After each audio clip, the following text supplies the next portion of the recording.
Hello, and welcome to the Natural Video Blog. Today, we're going to discuss pages 150 to 175, a chapter I like to call The Hungerer, because the whole theme of the chapter is Roy's hunger. And no, not just his physical hunger, which actually made me quite sick when he downed that much food. Even for a fictional character, I was going to barf myself, and I am fairly impressed the author could even conceive of that much food to put inside Roy. Let me just put that out there. I respect it. Even though he made himself sick, the fact that he could just hold that amount of food, I give him prop points. But back onto the main theme. It's not just his physical hunger, but the author tried to present other hungers that Roy has. His ambition, which is a hunger to succeed. He shows throughout the book, and during this chapter as well, the way Roy keeps pushing himself to break all the records. And then there's his sexual hunger for Mimo. He can't have enough of her, and she knows this, and she uses him. She makes him eat all the food, which she knows is going to make him sick and not be able to perform as well. Roy, just leave her. She is not good for you. But he's not going to figure that out for a while, I have a feeling.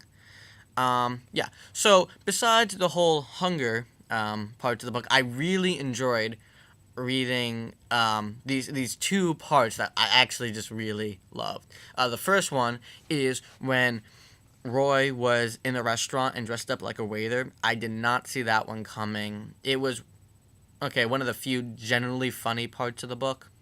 I actually really enjoyed that one. Props to Roy for that one. That was a good joke. I like that. And the second one is probably my favorite quote from this book because, well, I'll read it to you first and then I'll explain. He belonged, they wrote, with the other immortals, a giant in performance who resembled the burly boys of the 80s and 90s more than the streamlined kids of today. He was a throwback to a time of true heroes, not of the brittle, razzle-dazzle boys that had sprung up around the Jackrabbit Ball, a natural not seen in the dog's age, and weren't they the lucky ones he had appeared here and now to work his wonders before them.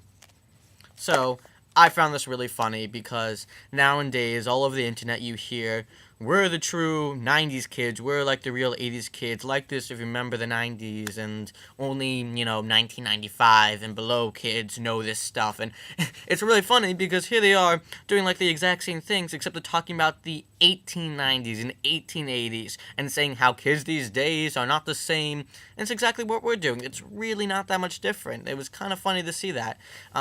Yeah, because you got all these internet memes going around, and it's kind of funny to see, hey, back in the 1890s, there was some pride in, like, no, 1910 people, you don't remember the good old days. And that's probably going to stay the same, looking at you, Republican Party. But, yeah, so that's my blog for today, and signing out.